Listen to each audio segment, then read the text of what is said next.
तो साल 2026 ये भारत के लिए एक बहुत बड़ा साल होने वाला है। एक ऐसा रोड मैप तैयार किया गया है जिसका लक्ष्य सिर्फ कुछ छोटे-मोटे बदलाव लाना नहीं, बल्कि देश की पूरी तस्वीर ही बदल देना है। तो चलिए जरा गहराई से देखते हैं कि इस महत्वाकांक्षी योजना में आखिर है क्या। और देखिए, इस पूरे विजन की जो नींव है ना, वो इस एक सोच पर टिकी है कि भारत अपनी क्षमता यानी पोटेंशियल को सामर्थ्य यानी कैपेबिलिटी में बदलेगा। मतलब अब सिर्फ संभावनाओं पर बातें नहीं होंगी, बल्कि उन संभावनाओं को असलियत में बदलने पर पूरा जोर रहेगा। और ये एक बहुत बड़ा और हिम्मत वाला लक्ष्य है। अच्छा, तो इस पूरे बदलाव को समझने के लिए हम इसे कुछ हिस्सों में बांट कर देखेंगे। सबसे पहले तो यही जानेंगे कि ये विजन 2026 आखिर है क्या। फिर बात करेंगे इसके सबसे बड़े इंजन की, यानी हमारी अर्थव्यवस्था, और देखेंगे कि टेक्नोलॉजी कैसे इसे रफ्तार दे रही है। इसके बाद आत्मनिर्भरता और लोगों के सशक्तिकरण जैसे जरूरी पहलुओं पर भी नजर डालेंगे। और हाँ, आखिर में ये भी देखेंगे कि आगे की राह कितनी आसान है या कितनी मुश्किल। तो सबसे पहली और सबसे जरूरी बात ये समझना कि विजन 2026 आखिर है क्या। इसे ना एक मैराथन की तरह समझिए। हमारी जो फिनिश लाइन है वो है 2047 का विकसित भारत, और 2026 वो उस रेस का एक बहुत ही क्रिटिकल चेक पॉइंट है, एक पड़ाव। मतलब यहाँ रुककर ये देखा जाएगा कि हम सही ट्रैक पर सही स्पीड से दौड़ भी रहे हैं या नहीं। और जाहिर है, इतनी लंबी मैराथन दौड़ने के लिए सबसे ज्यादा क्या चाहिए? एनर्जी। और ये एनर्जी आएगी भारत के नए इकोनॉमिक इंजन से। एक ऐसा इंजन जो देश को ग्लोबल पावर हाउस बनाने की ताकत रखता है। इस विजन का जो सबसे बड़ा और सबसे ज्यादा चर्चित लक्ष्य है वो है $5 ट्रिलियन की इकोनॉमी बनना। अब देखिए, ये सिर्फ एक नंबर नहीं है। इस लक्ष्य को हासिल करने का मतलब सीधा सीधा ये है कि भारत अमेरिका और चीन के बाद दुनिया की तीसरी सबसे बड़ी आर्थिक शक्ति बन जाएगा। ये बहुत बड़ी बात है। अच्छा, इस बड़ी आर्थिक लक्ष्य को पाने के लिए ना सोच में भी एक बहुत बड़ा बदलाव आ रहा है। अब तक हम सुनते थे मेक इन इंडिया, अब ये नारा बन रहा है मेक फॉर द वर्ल्ड। मतलब ये कि भारत अब सिर्फ अपने लिए सामान नहीं बनाएगा, बल्कि पूरी दुनिया के लिए एक ग्लोबल फैक्ट्री बनने की तैयारी कर रहा है। एक ऐसी फैक्ट्री जो इंटरनेशनल मार्केट्स की जरूरतों को पूरा कर सके। और हाँ, इस सपने को हकीकत में बदलने के लिए 4 मेन पिलर्स हैं। पहला, जीडीपी ग्रोथ को लगातार 7 से 8% पर बनाए रखना, यही तो रफ्तार देगा। दूसरा, पीएलआई स्कीम्स को और बढ़ाना ताकि बड़ी बड़ी कंपनियां भारत में ही प्रोडक्शन करें। तीसरा, अपने एक्सपोर्ट्स को बढ़ाना, मतलब दुनिया भर के लोग भारत में बना सामान खरीदें। और चौथा, ट्रेड डेफिसिट को कम करना, यानी हम दूसरे देशों पर अपनी निर्भरता कम करें। लेकिन आज के दुनिया में, मतलब 21वीं सदी में, कोई भी देश सिर्फ फैक्ट्रियों के दम पर सुपर पावर नहीं बन सकता।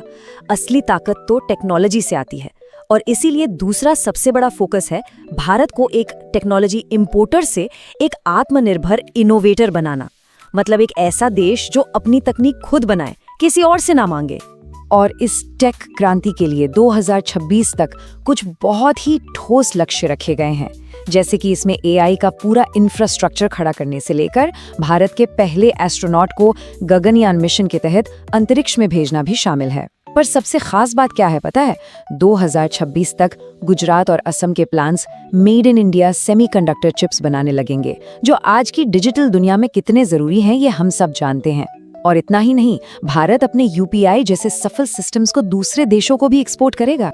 अच्छा, एक मजबूत इकोनॉमी हो, एडवांस्ड टेक्नोलॉजी हो, ये सब तभी काम आता है जब देश सुरक्षित हो, राइट?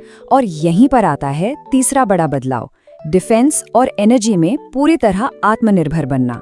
सीधा सा मतलब है कि भारत अपनी जरूरी चीजों के लिए दूसरे देशों पर डिपेंडेंट नहीं रहना चाहता। डिफेंस सेक्टर में तो एक कमाल की कहानी लिखी जा रही है। जरा सोचिए, जो देश कुछ साल पहले तक दुनिया का सबसे बड़ा हथियार खरीदने वाला देश था, वो अब दुनिया को हथियार बेचने वाला एक बड़ा एक्सपोर्टर बनने का सपना देख रहा है। लक्ष्य साफ है, 2026 तक 35,000 करोड़ रुपए से ज्यादा के हथियार बेचना और अपनी 70% से ज्यादा जरूरतें देश में ही बने हथियारों से पूरी करना। और ये आत्मनिर्भरता सिर्फ हथियारों तक ही नहीं है, एनर्जी में भी यही सोच है। यहाँ देखिए, लक्ष्य है कि 2026 तक भारत की आधी बिजली 50% सोलर और विंड एनर्जी जैसे नॉन फॉसिल फ्यूल सोर्स से आए। अब इसका डबल फायदा है, एक तो हमारा बाहर से तेल मंगाने पर खर्च कम होगा और दूसरा ये क्लाइमेट चेंज से लड़ने में भी एक बहुत बड़ा कदम साबित होगा।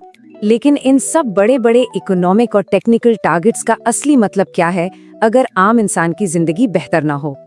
इसीलिए इस पूरे विजन का सबसे जरूरी पहलू है इस ग्रोथ का फायदा देश के 140 करोड़ लोगों तक पहुंचाना। और इसका एक बहुत ही पावरफुल उदाहरण है ये नंबर 3 करोड़। ये सिर्फ एक संख्या नहीं है, ये 3 करोड़ लखपति दीदी बनाने का सपना है। ये वो महिलाएं हैं जो सेल्फ हेल्प ग्रुप से जुड़कर अपना काम शुरू करेंगी और साल का कम से कम 1 लाख रुपया कमाएंगी। सोचिए, इससे वो कितनी आर्थिक रूप से स्वतंत्र और सशक्त बनेंगी। इसके अलावा ग्रामीण भारत की पूरी तस्वीर बदलने पर भी जोर है। एक तरफ ड्रोन दीदी प्रोग्राम है जिसमें महिलाओं को ड्रोन पायलट बनाकर खेती को मॉडर्न किया जा रहा है। दूसरी तरफ किसानों को डिजिटल सर्विसेज से जोड़ा जा रहा है ताकि उन्हें बेहतर दाम मिले। और सबसे जरूरी, हर जरूरतमंद परिवार को पक्का घर और नल से पानी जैसी बुनियादी सुविधाएं देने का काम भी तेजी से चल रहा है। तो हमने देखा कि 2026 का ये रोड मैप कितना बड़ा और कितना फैला हुआ है। ये सिर्फ इकोनॉमी की बात नहीं करता, बल्कि टेक्नोलॉजी, सिक्योरिटी और समाज के हर पहलू को छूता है। और कोशिश यही है कि ये सब एक साथ एक ही लय में आगे बढ़ें। और इस पूरी इतनी बड़ी यात्रा के पीछे का जो मूल मंत्र है ना, वो बस इन 3 शब्दों में छिपा है। रिफॉर्म यानी व्यवस्था में सुधार करो, परफॉर्म यानी काम करके नतीजे दिखाओ, और ट्रांसफॉर्म यानी देश को पूरी तरह बदल दो। तो ये रोड मैप 2026 तक एक नए बदले हुए भारत की एक बहुत ही आकर्षक तस्वीर पेश करता है। लेकिन हम सब जानते हैं कि कोई भी बड़ा सफर चुनौतियों के बिना पूरा नहीं होता। तो सवाल यही है कि इस महत्वाकांक्षी राह पर चलते हुए भारत के सामने कौन सी बड़ी ग्लोबल और घरेलू चुनौतियां खड़ी होंगी। ये एक ऐसा सवाल है जिस पर सोचना बहुत जरूरी है।